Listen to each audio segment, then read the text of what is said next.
नमस्कार मंडळी, आज मी तुम्हाला भरलेली भेंडी दाखवत आहे।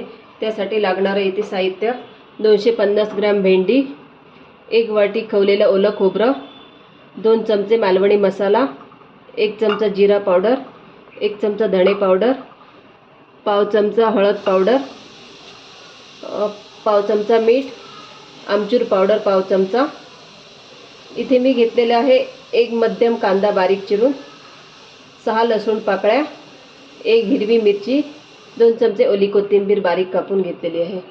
भेंडी मी इथे धुवून कोरड्या कपड्याने पुसून घेतलेली आहे आणि तिला अशा पद्धतीने मी कट मारून घेतलेले आहे सर्व भेंडीना। आता हे आपण मिक्सरला लावून घेऊ। ह्याच्यात मी खोबरं घेतलेलं आहे, लसूण घेतलेले आहे, आमचूर पावडर घेतलेली आहे, मीठ घेतलेलं आहे आणि मिरची पावडर।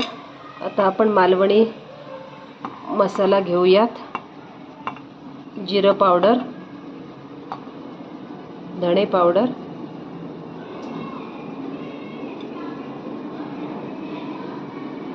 आणि हळद पावडर।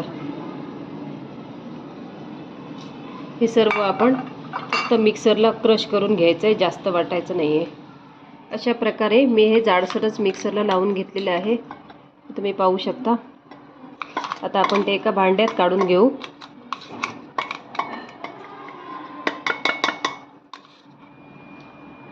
आता आपण यात बारीक चिरलेला कांदा पण घालू, बारीक चिरलेली कोथिंबीर पण घालून देऊ। मीठ तर आपण ऑलरेडी घातलेलंच आहे, त्यामुळे पुन्हा घालायची गरज नाही आणि नीट मिक्स करून घेऊयात।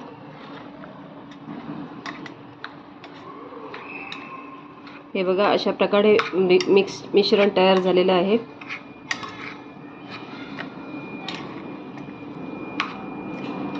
जाडसर वाटल्यामुळे ते भेंडीत टिकून राहतं, खाली निघत नाही ते। यात सारण भरून घेऊ। हे बघा, अशा प्रकारे भेंडीचं जिथून मी कट मारलेला होता तिथून ओपन करून पूर्ण सारण भरून घ्यायचं आहे। हे सारणात मी पाणी अजिबात वापरलेलं नाही आहे। मी ओलं खोबरं वापरल्यामुळे ओल्या खोबऱ्यातलंच दूध यात मिक्स होऊन प्रमाण बरोबर झालेलं आहे त्याचं।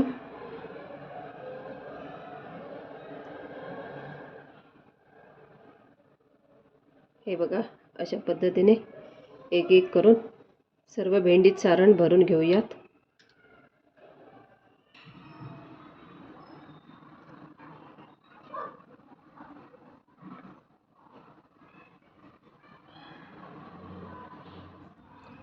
आता आपण 4 चमचे याच्यात तेल घातलेलं आहे, तेल चांगलं तापलेलं आहे। आता आपण यात मोहरी घालून घेऊ। मोहरी बघा इथे तडतडलेली आहे। आता आपण यात भेंडी घालून देऊ। हे बघा,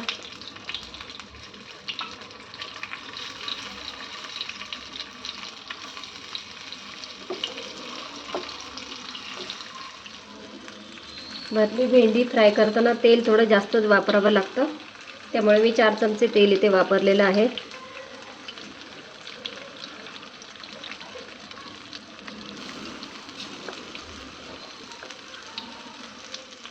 आता अशा प्रकारे आपण ही भेंडी सर्व ठेवून दिलेली आहे तेलात। आता आपण 15 मिनिटांनंतर ती परतून घेऊ, तोपर्यंत आपण झाकण ठेवून देऊया।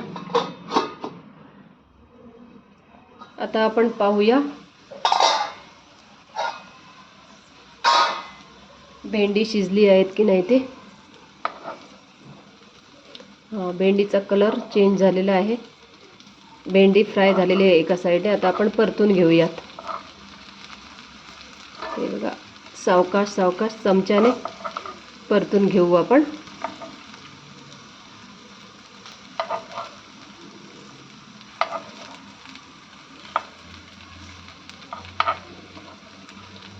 ही भेंडी चपाती किंवा भाकरीबरोबर खूप छान लागते।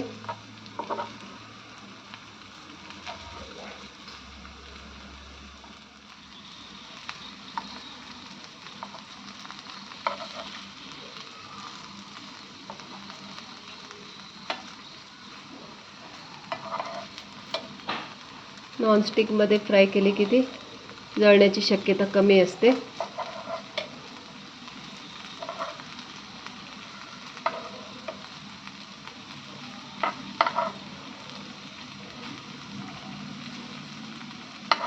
हे बघा, अशा पद्धतीने खूप छान त्याचा रंग बदललेला आहे.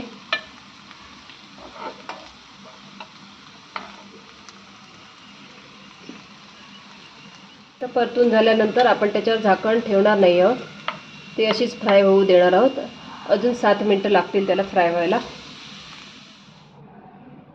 आता ह्या साईडने पण नीट फ्राय झालेली आहे भेंडी बघा.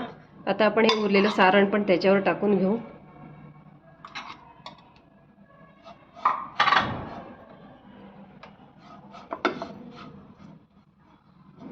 भेंडी फ्राय करताना मी गॅस एकदम स्लो ठेवलेला आहे.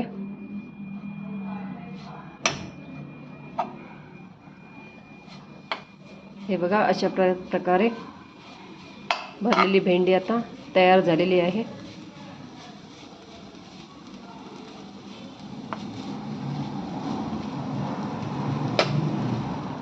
अशा प्रकारे मंडळी भरलेली भेंडी तयार झालेली आहे.